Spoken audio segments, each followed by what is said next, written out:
Fala, pessoal. Boa tarde para vocês. Boa tarde, bom dia, boa noite. Eu sou o Guilherme Terrengue e para quem já vem me acompanhando nas redes sociais, eu sou o fundador do Carreira e Negócio Sem Fronteiras. Acho que deve dar para ver aqui do meu ladinho. Bem, hoje eu sei que estou com esse projeto atualmente, mas eu acho que para eu chegar aqui eu tive que passar por outras coisas e aí eu acho que é legal, de grande valia, compartilhar isso daqui com vocês para mostrar como que esse projeto também nasceu. Acho que até porque esse papo ele vai além do projeto especificamente, e sim também um pouco, até onde eu tenho entendido, da minha pessoa. Eu, falando do Guilherme PF e do Guilherme também um pouco PJ, eu fiz, começando pela parte de estudos barra PJ, eu sou graduado em Relações Internacionais, sempre tive interesse nesse tema internacional, seja no que se trata da parte de negócios, como na parte também até de curiosidades, etc. Tudo que foi relacionado a esse ambiente internacional sempre foi algo que eu gostei bastante. Demorei para sair do Brasil pela primeira vez, quando comparado com algumas outras pessoas, mas ainda assim sempre tive essa pulguinha aqui dentro de mim, falando que é algo que chamava já minha atenção desde criança. Então, tenho essa formação, e aí, e esse projeto, ele começa lá atrás, então por isso que eu estou já comentando isso daqui com vocês. Eu, depois de ter feito relações internacionais, ao longo de todo esse processo, seja de formação, como de trabalho, como também até de experiências pessoais e profissionais, eu fui cada vez mais sedimentando realmente esse meu interesse, e eu entendi que era algo que, para mim, eu achava interessante, que desde lá de trás, eu já reparava que faltava um pouco disso daqui no Brasil. E aí, até um pouco do que eu faço hoje, um pouco também do que eu já venho fazendo há um certo tempo, ele casa com esse momento que já tinha começado há mais de 10 anos. O que acontece? O Brasil, ele é um país muito grande, e aí como ele, não vou chegar ao limite e falar que ele é autossuficiente, porque hoje todos os países estão interconectados, mas o ponto que eu quero chegar é que ele é um país tão grande, que ele também tem uma população bem considerável, que ele, no que se trata da parte cultural e também da parte muito dos próprios, da maioria, eu diria que 99% dos trabalhadores, eles estão focados no Brasil. O Brasil nasceu para o brasileiro, o Brasil não nasceu para o estrangeiro. E aqui é um ponto bem que eu acho que é interessante por um lado, mas por outro lado, eu acho que existe uma oportunidade, acho não, eu tenho certeza que existe uma oportunidade legal para desenvolver, seja uma carreira, seja um negócio, seja simplesmente o fato de você se expor para outras culturas e conhecer o diferente. Então, se a gente pegar a maior parte das pessoas que moram aqui, que são brasileiras, uma boa parte delas, a maioria delas não saiu do Brasil, isso aqui a gente encara por motivos de diferença social, racial e etc. Bem como até muitas vezes o próprio fato de que, repito, o Brasil ele já muitas vezes já pode ser o suficiente para que essa pessoa consiga fazer muitas coisas, muitos desses planos. E aí, ao longo dessa minha trajetória, desde quando eu comecei lá atrás, como eu falei para vocês, na parte de estudo, fiz intercâmbio lá fora, depois disso trabalhei sempre em multinacionais, eu nunca trabalhei somente para o Brasil, desculpa, a menor parte da minha carreira, na realidade, somente 2 anos dela, 1 ano e meio, 2 anos, eu trabalhei somente focado 100% no Brasil, todo o restante sempre foi Brasil, exterior, exterior e Brasil, com foco ainda maior, um pouco na América Latina. Então, sempre trabalhei olhando para fora. E eu acho que é legal quando a gente tem essa experiência do diferente, porque o brasileiro ele só existe porque existe o argentino, existe o americano, existe o italiano e por aí vai. Então, ou a gente só se dá como uma pessoa, como tal, porque existe o outro, porque existe o diferente. Isso aqui é legal para a gente se conhecer melhor, para a gente também saber aquilo que a gente faz bem e aquilo que a gente pode melhorar. E ao mesmo tempo, agora entrando no setor corporativo, o que a gente pode copiar. O mundo é uma eterna cópia. de tudo. Tudo você consegue se inspirar, e muitas vezes, que é o que o chinês faz de uma forma extremamente é, rentável e escalável, é copiar na cara dura. E tá tudo bem, não tem problema você copiar. E eu acho que aqui tem uma grande oportunidade que a gente poderia também aproveitar para a gente copiar aquilo que é bom e tentar melhorar aquilo que não dá para a gente, pelo menos num primeiro momento, a gente acha que não consegue arrumar aqui dentro, mas tem muitas oportunidades de melhoria. Até quando eu falo com os meus colegas de trabalho, ou pessoas com as quais eu já trabalhei, eles olham para o Brasil e falam, nossa, aqui é uma oportunidade, é uma terra que tem muitas oportunidades, ao passo que onde eu estou, dependendo de onde essa pessoa veio, vamos pegar um exemplo, Europa, o europeu, ele olha, ele fala, eu quero manter o que a gente teve inúmeras guerras aqui para construir. Ao passo que aqui no Brasil, ele olha e fala, opa, aqui eu tenho muitas oportunidades, que tem muita coisa que dá para melhorar, e copiar o que já existe lá fora e tentar tropicalizar, deixar de uma forma mais verde e amarela, mais tupiniquim aqui para nós, e aí gerar negócio. Então, isso aqui é um outro fator que me chama bastante atenção, além também da parte sociológica, antropológica, né, social, de uma forma geral. E nesse fator especificamente de negócios, é algo que dá para a gente aprender bastante. E aí, nasceu, então, depois dessa minha experiência, digamos, uma vontade de ter o meu próprio negócio. Aí, ao longo dessa minha trajetória, nas empresas, sempre trabalhei em vendas B2B de tecnologia e vendendo para, como eu falei, tanto para brasileiros como para estrangeiros. Eu também senti uma necessidade para aquilo que eu buscava, de buscar uma especialização lá fora. E aí, então, decidi que eu tomei a decisão que eu ia realmente seguir uma carreira, não, uma formação acadêmica, depois de já ter feito a graduação aqui, o restante lá fora, muito depois também do intercâmbio que eu fiz durante essa graduação sanduíche. E aí eu decidi me aplicar, e aí eu fiz MBA numa universidade americana chamada Babson College. Babson College, para quem não conhece, ela é reconhecida como a faculdade número 1 do mundo em empreendedorismo, já por mais de 30 anos. Então, ela fundamentalmente, o que ela faz é ensinar pessoas a, a esses jovens a conseguir montar o seu próprio negócio. Ela tem o core dela é isso, é de business. Então ali para mim eu posso falar francamente, assim, abertamente, que foi um momento que mudou bastante na minha vida. É algo que digamos que é uma pegada muito diferente da que a gente vê aqui no Brasil.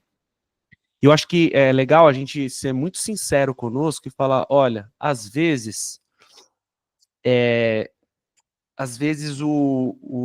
importante você ter uma autocrítica e falar, aqui, para aquilo que eu busco, não é o melhor lugar, como para outros é o melhor lugar. Talvez se eu quisesse, por exemplo, me focar em artes, eu não vou para os Estados Unidos. Eu iria provavelmente para a Europa, para a França, para a Itália, para algum lugar desse. Se eu quisesse seguir no agronegócio, pô, continuaria aqui. Realmente, aqui o Brasil, ele é muito bom nesse sentido.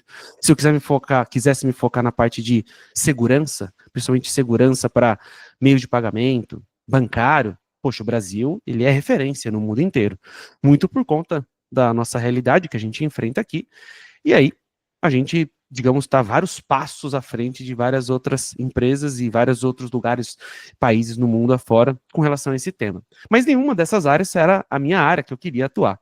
Então, considerando isso, eu falei, quem é que sabe fazer negócio como ninguém e quem é que lidera esse mundo do empreendedorismo universalmente, né? Universalmente não, aqui dentro do nosso mundinho aqui, nosso mundo capitalista. Poxa, Estados Unidos. Então é lá que eu tenho que beber dos caras.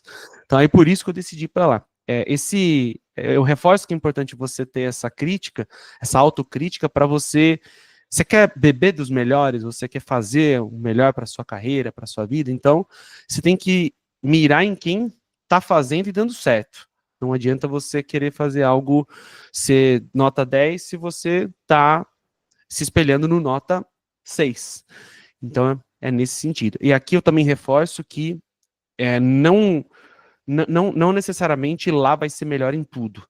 É um ponto que eu bato muito. Não gosto dessa síndrome de vira-lata, algo que me incomoda muito, inclusive, algo que eu acho vergonhoso, acho péssimo essa síndrome de vira-lata que a gente tem.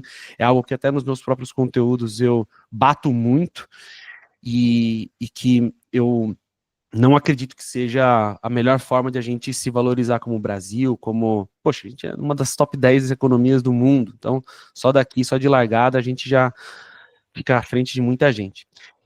E ao mesmo tempo, como eu falei, tem coisas que são melhores mesmo lá fora. E aqui tem coisas que são melhores do que lá fora. E aí, como eu, nesse ponto, para mim, né, no que se trata de concepção, geração de negócios, eu sabia que lá é melhor, então eu decidi beber da fonte para aplicar, tentar aplicar aqui também no nosso país. E aí eu fui para lá, fiz esse MBA e, como eu estava falando, mudou a minha vida. Para mim, sinceramente, para aquilo que eu busco, foi assim, existe um Guilherme antes e depois, e aí, poxa, foi uma experiência, assim, super rica. Eu já tinha feito uma pós em administração aqui no Brasil, na GV, mas não, foi uma pegada que, para aquilo que eu tinha como expectativa, ficou, digamos, aquém. E lá foi além daquilo que eu imaginava. Fora que o processo para você ser aprovado nas universidades americanas, ou estrangeiras, para quem já fez, sabe como é, para quem não fez, sabe que é um processo árduo, assim, um processo, fiquei 1 ano para tentar conseguir, então é um processo bem chatinho, mas que vale a pena. Legal, e aí ao longo desse período, eu falei, opa, continuei trabalhando com algumas empregos, com emprego formal, falei, opa, agora acho que eu estou entendendo um pouco mais de negócios. Aí resolvi então, eu já estou há 3 anos e agora, no dia de hoje, que a gente está gravando esse podcast, eu já estou há mais de 3 anos e meio. Já completo 4 anos que eu tô no digital. Para quem tiver interesse, é Gui Terreng, no Instagram, inclusive. Eu tô, então, há 3 anos e meio no digital, falando muito dessas minhas experiências. Eu tento sempre trazer essa parte de carreira e negócios internacionais, porque eu entendi que, considerando a nossa realidade de negócios aqui no Brasil, digamos que aquilo que eu tenho como propósito hoje é ajudar com que os executivos brasileiros eles sejam bem-sucedidos nesse mercado internacional. Porque hoje, não de hoje, já é algo que já faz um tempo, quem não consegue se comunicar em inglês, quem não consegue, principalmente dentro de tecnologia, que é onde eu tenho mais experiência, você não conseguir dialogar com o mundo lá fora do Brasil, você fica muito limitado. Imagina que você está aqui e quando você consegue se comunicar em inglês e também ter esse conhecimento de até, eu diria, cultural e de empatia, que é algo que falta muito, inclusive, hoje em dia, você expande muito a sua capacidade para conseguir conhecer novas pessoas, ter novas experiências, fazer novos negócios, ter ideias que você nunca teria tido se você não tivesse sido exposto para pessoas, para situações como essas. Então, hoje o meu foco é em capacitar esses brasileiros, esses executivos, mais especificamente, a ser bem-sucedido no mercado internacional. E aqui eu gosto, a minha intenção é ajudar tanto o executivo PF, então tanto o executivo, a pessoa realmente que está à frente liderando times ou a sua própria empresa, bem como empresas. Então, numa abordagem, digamos, mais corporativa. Ajudar também as empresas para que elas sejam capazes de, digamos, de melhorar, de também aperfeiçoar o que esse executivo faz, que trabalha dentro dessa empresa, ele tem feito atualmente. Então, essas são as duas vias que eu tenho feito hoje. E aí, também agora, mais recentemente, depois de ter passado por isso, eu falei, olha, eu gostei, realmente é o caminho que eu quero seguir. Então, além de estar com essa iniciativa, também já de ter feito esse meu aprimoramento lá fora, eu vou iniciar agora, em pouco menos de um mês, o equivalente a um MBA executivo em Harvard também, e sempre foi uma coisa que eu sempre almejei, foi sempre um objetivo, porque, enfim, acho que não precisa falar muito, acaba sendo referência a essa instituição para vários pontos e o negócios é um deles. Então vou iniciar lá também. E aí depois acho que eu teria que gravar uma outra conversa para saber como é que foi o impacto na minha vida e na minha carreira, para saber como é que vai ser.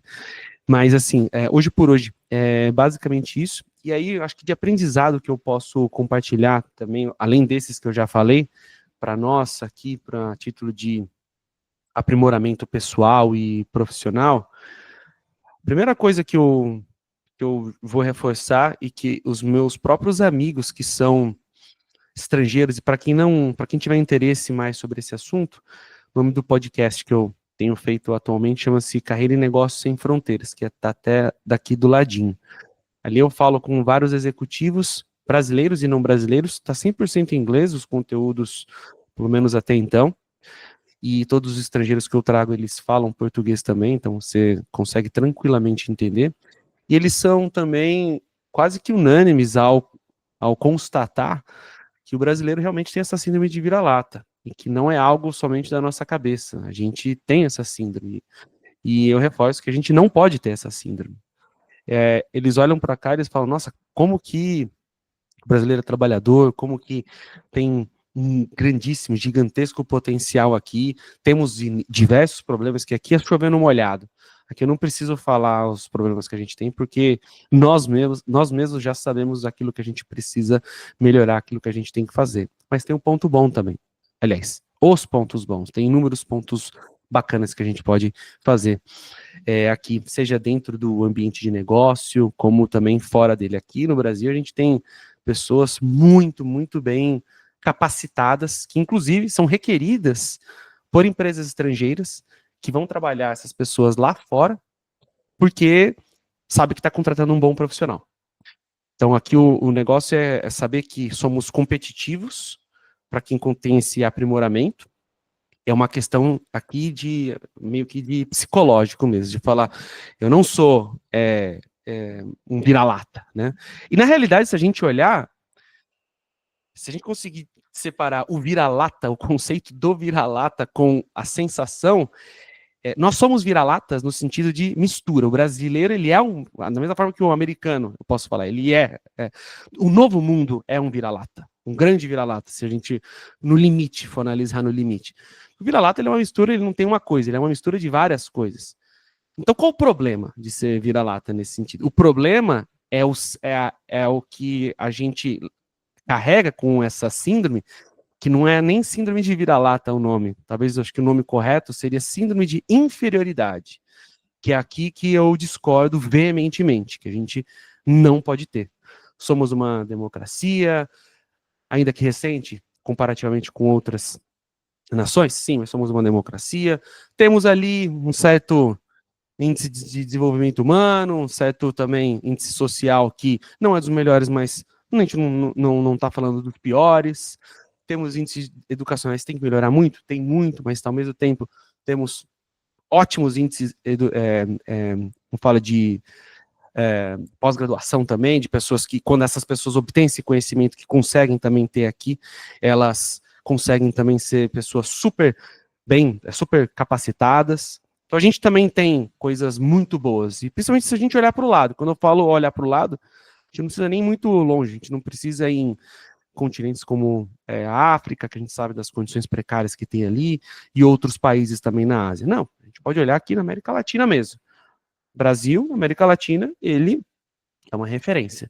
Da mesma forma que quando a gente pega o sul do mundo, o Brasil ele vai ser uma referência no sentido de potência econômica, até de tamanho e etc. Então tem que olhar muito bem por esse aspecto. Outro ponto também que eu acho legal a gente analisar é ver como que, em comparação aos outros, a gente consegue ser flexível. Tudo bem que essa flexibilidade cai num outro ponto social, que também é um problema, que é o jeitinho. O jeitinho, só que o jeitinho ele entra no sentido de malandragem. Então, quando a gente pega o jeitinho da malandragem e aplica num conceito de ser flexível, aqui que vem um problema. A gente teria que fazer esse descasamento entre um e outro. Quando a gente faz esse descasamento, a gente pega como que a gente é flexível sem ser malandro, então, sem usar do jeitinho, aí eu acho uma coisa super bem-vinda. Claro que também tem essas culturas que são um pouco mais rígidas com algumas coisas, que costuma ser também um motivo de avanço social, mas também é meio que existe certa dificuldade de você se virar nos 30, de você conseguir, talvez, passar por algumas situações das quais você não estava preparado, se você for muito by the book, famoso termo em inglês, se você for muito ortodoxo nas coisas. Agora, se você conseguir ter essa flexibilidade, isso aqui é algo que eu só vejo ponto positivo se ele for utilizado de uma forma bacana. Outro ponto também super legal, que eu também já tinha constatado, mas que, através dessas minhas experiências, eu acho bacana, é ver a própria receptividade. A gente é um povo muito hospitaleiro, é um povo também que trata as pessoas bem. Isso aqui para os brasileiros que vão para o exterior, é algo que é quase que unânime, todo mundo fala que sente falta disso. Além das outras coisas também, de comida, família, amigos, etc. Mas essa tratativa com relação aos outros é uma coisa que o brasileiro acaba sentindo falta, e então a gente também tem que dar o valor. É que, às vezes, que é difícil você se contentar com aquilo que você já tem, é um papo até meio filosófico, a gente sempre quer aquilo que a gente nunca tem, e quando você obtém, você fala, cara, não era nem tudo aquilo que eu esperava, sabe, agora eu quero mais, eu quero outra coisa. E aí aqui é aquela constante busca de autopreenchimento, de autossatisfação, que você tem que colocar não vou falar uma barreira nisso, mas você tem que colocar alguns pontos e falar, cara, isso aqui é importante para mim, isso aqui me preenche, eu consegui. Nossa, agora eu tenho assim que usufruir disso o máximo possível e ser feliz com isso daqui.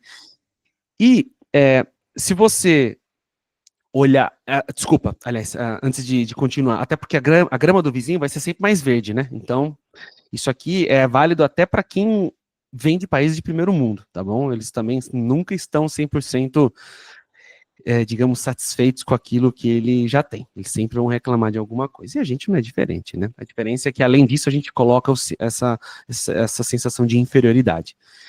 Então, é legal quando você se conhece o suficiente para falar, pô, isso aqui para mim faz sentido, é o que eu quero, é o que faz a minha vida ter alegria, faz com que eu me sinta vivo, e é isso. E aí, daqui para cima é lucro. Daqui para cima, aquilo que eu consegui, poxa, é algo que para mim, digamos, eu estou fazendo um extra, já um extra classe. Só que é legal porque deixa de gerar uma coisa que é frustração. Uma coisa que. Frustração é nada mais, nada menos do que expectativa versus a realidade. É isso. E se a gente consegue configurar bem essa expectativa versus a realidade, a gente pode deixar, ou talvez pelo menos ter menos, frustrações. E aí aqui é algo que vai deixar até potencialmente essa pessoa, essa família, essa comunidade mais rica. Tem que tomar cuidado para você não ser cego também. Se você for falar, tá tudo bem, mas tem gente passando fome, tem gente, né, que não tem as coisas básicas, aí é um problema. Você não pode ser ingênuo, mas você também tem que saber olhar e falar, não, realmente eu tenho aquilo dentro da pirâmide de Maslow, as coisas básicas, as coisas que eu já tive que me dão satisfação, que me dão uma sensação até de ser útil para a sociedade ou para aqueles que estão ao meu redor, estão ok, então eu estou bem, daqui para frente é a mais. No que se trata de relacionamento do brasileiro no exterior, você sente. Você realmente sente que não é pior, é diferente. Você tem que ter essa leitura. Fala, quando você chega num lugar, não é o lugar que tem que se adaptar a você, é você que tem que se adaptar ao lugar, se você quiser continuar ali. Então, um relacionamento no exterior é um pouco. Eu diria que o mais próximo que se aparenta com o Brasil dos lugares que eu já fui na minha vida, que eu me senti mais à vontade, foram Colômbia e México, que ali eles são brasileiros que falam espanhol, basicamente. Fora isso, é diferente. Então, pegando o exemplo mais do estilo americano, que foi um lugar onde eu acabei ficando mais tempo, indo mais vezes, o americano ele tem um estilo assim de é um pouco mais fechado, para não falar bastante, para se relacionar. Nunca me senti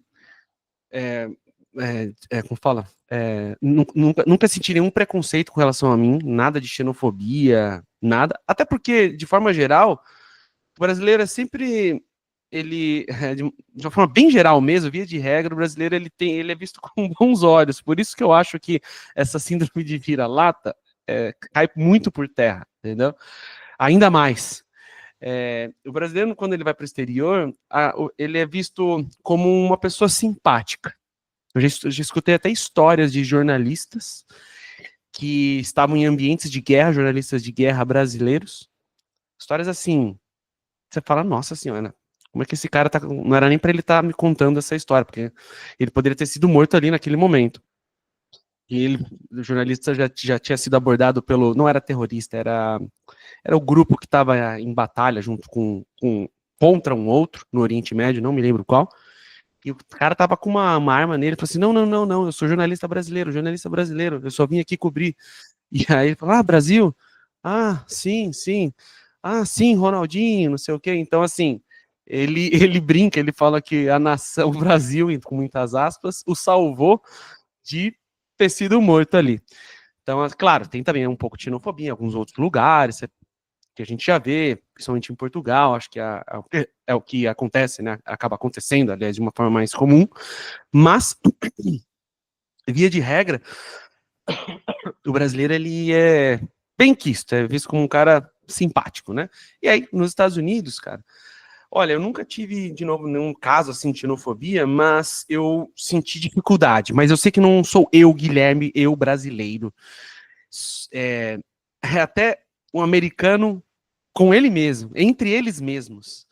Eles são pessoas assim que para você conseguir quebrar aquela barreira inicial é difícil. E eles não fazem por mal, não são pessoas que desejam você o mal, nem nada. É uma questão de ser uma sociedade um pouco mais individualista.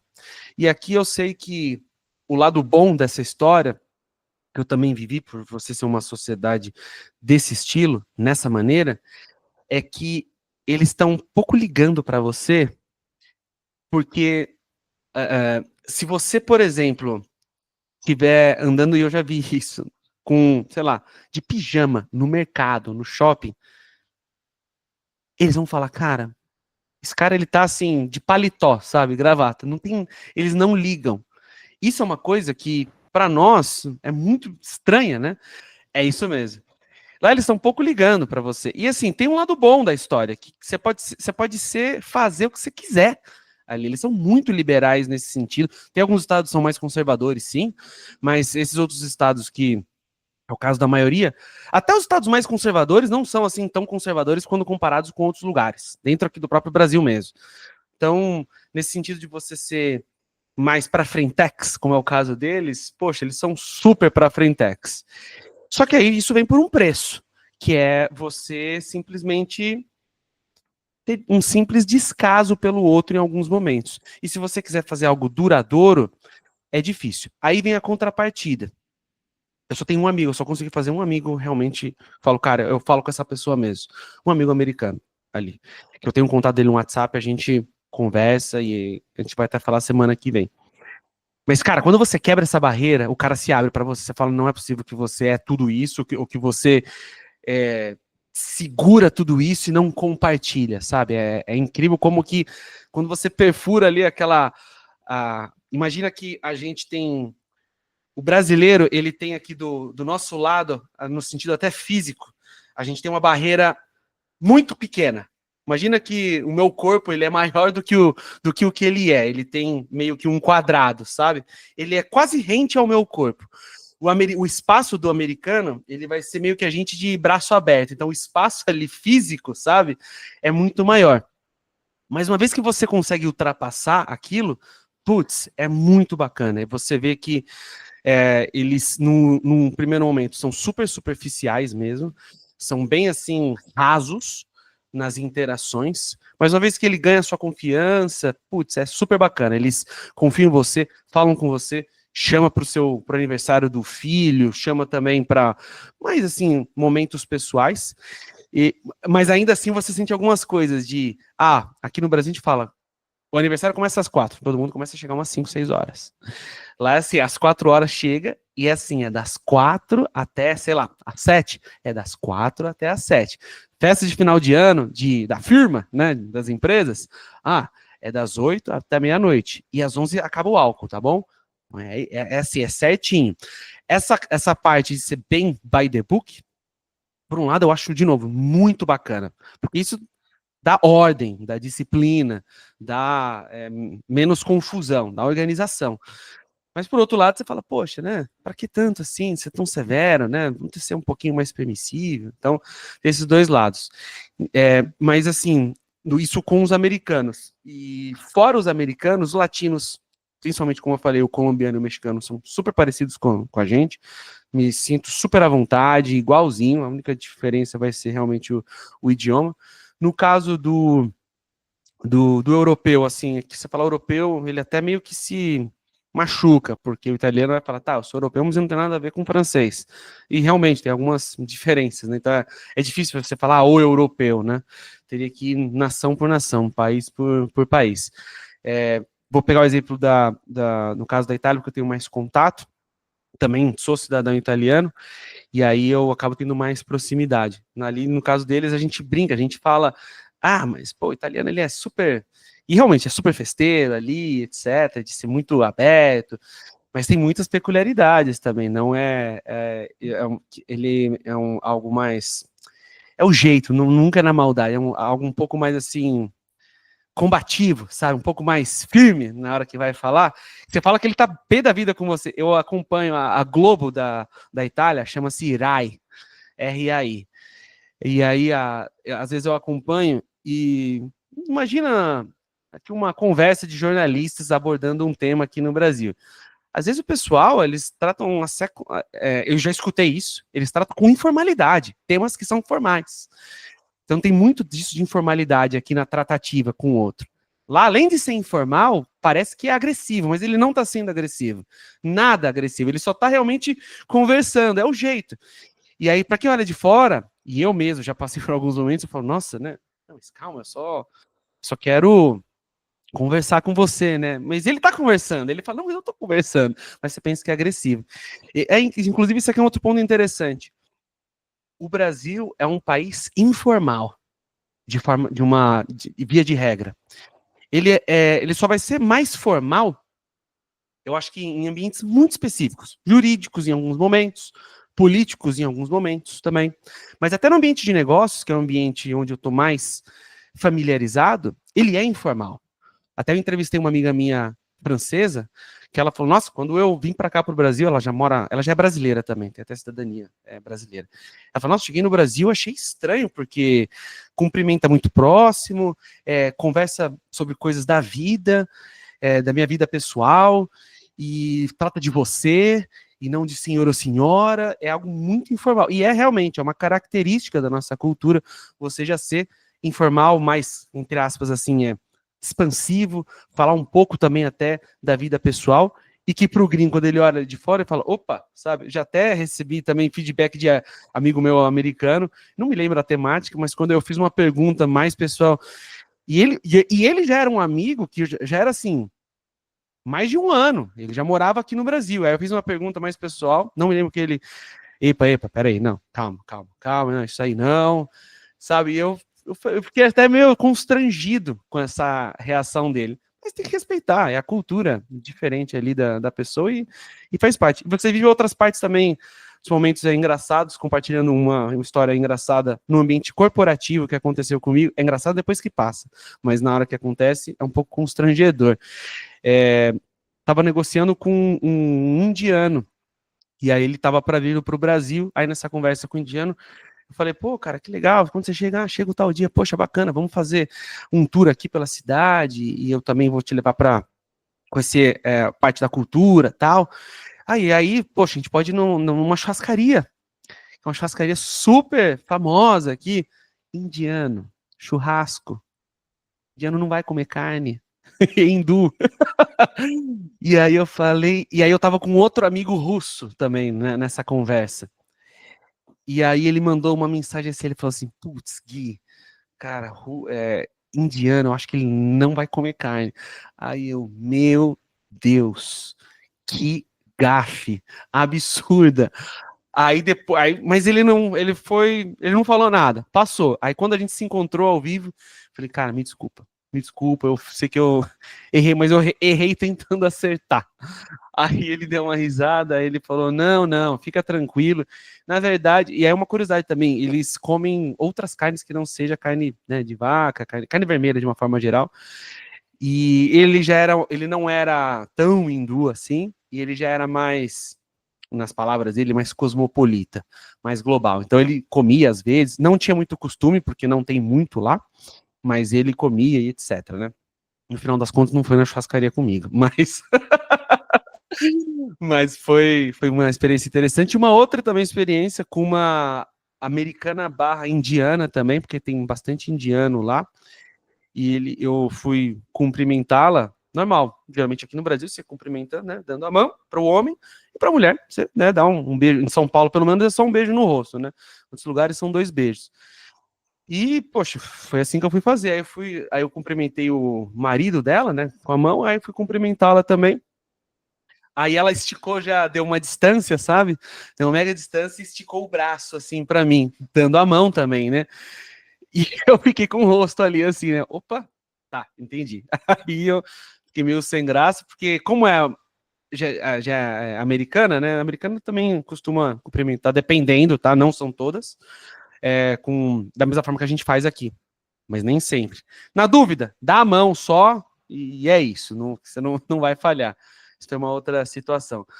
Também já trabalhei com russo também também tem uma outra pegada, também no mesmo sentido de, no início vai ser bem cético com relação a ser bem desconfiado, e a partir do momento que ele fala, que ele entende que você está ali para ajudá-lo, que você está ali no final das contas, fazer o bem para ele ou para ela, ele também costuma abrir as portas da casa, costuma também ser muito mais, também no estilo deles, um pouco para nós, literalmente um pouco mais gelado, né, um pouco mais frio, que a Rússia é um pouco mais frio, mas assim, nada que os desabone, nada que seja uma pessoa agressiva, do contrário, são pessoas também queridas.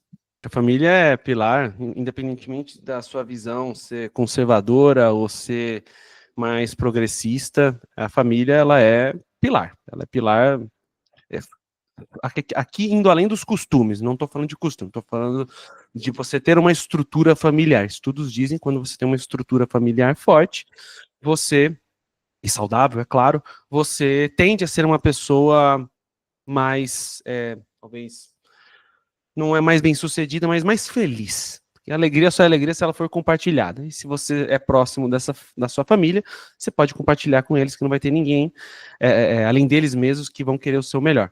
Então, acho que não tem nenhuma família perfeita.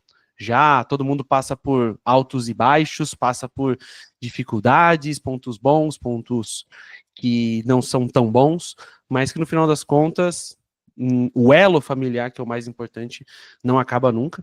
E para mim, particularmente, tem a questão do meu irmão, que ele é autista e também tem epilepsia, então para mim ele é a coisa mais importante que tem na minha vida. Eu sempre falo assim que são duas coisas, as coisas mais importantes para mim, que é a minha vida e a vida dele, né? A minha vida barra saúde e a vida dele. Eu preciso estar bem para que ele esteja bem também. Do contrário, não funciona, né? Então, ele é a pessoa mais importante para mim desde sempre. Ele que eu me espelho para conseguir, para continuar seguindo, para fazer as coisas. Pessoas assim, elas ensinam muito você a ter empatia, a você olhar o mundo não somente 0 e 1, não somente preto no branco, e não ser tão egoísta. Você aprende também nessa empatia, a você olhar para o outro e respeitar bastante. Seja o outro, como a gente estava falando até agora, uma questão cultural, uma questão como fala, de dificuldade, como é o caso dele, psicomotora, de raça, de tudo. Não importa de onde essa pessoa venha, você tende a ter uma empatia, um respeito também pelo outro muito maior. Então, pelo fato de ele ter essas peculiaridades, é algo que desde sempre para mim eu já sabia que ele era a pessoa mais importante, é a pessoa que eu me inspiro também para fazer o que eu faço, e também é a pessoa que consegue meio que refletir todas as outras experiências também, porque, de novo, é o diferente de você, né? E lá fora, poxa, todo mundo brasileiro é uma pessoa muito apegada à família, uma pessoa que é super realmente bem. A gente não tem muita noção disso, mas o brasileiro ele é muito apegado à família. E isso é algo que eu valorizo bastante na nossa cultura também. E é algo que, quando você tá lá fora, você fala, putz, realmente eu sinto isso, sabe? E aí, quando você volta, você fala, pô, que legal, como é importante. E por isso que eu sempre, para aqueles, é claro, que eu, infelizmente, uma minoria no caso do Brasil, mas para aqueles que podem ter uma experiência fora, eu falo que você se descobre muito quando você vai lá fora. Eu posso falar que no meu processo de amadurecimento pessoal e profissional, onde eu mais amadureci, disparado, assim, de longe, foi nos momentos que eu tive mais dificuldade. Isso aqui é todo mundo, você não precisa ir para fora do Brasil para você ter dificuldade. E nos momentos também que eu estive fora do Brasil em situações nas quais era mais diferente daquilo que eu estava habituado, seja num sentido de dificuldade, como também num sentido cultural da coisa. Então é algo que você consegue se reconhecer muito mais. Então, com certeza, no exterior é algo que faz falta. Que muito na minha vida. Putz, olha,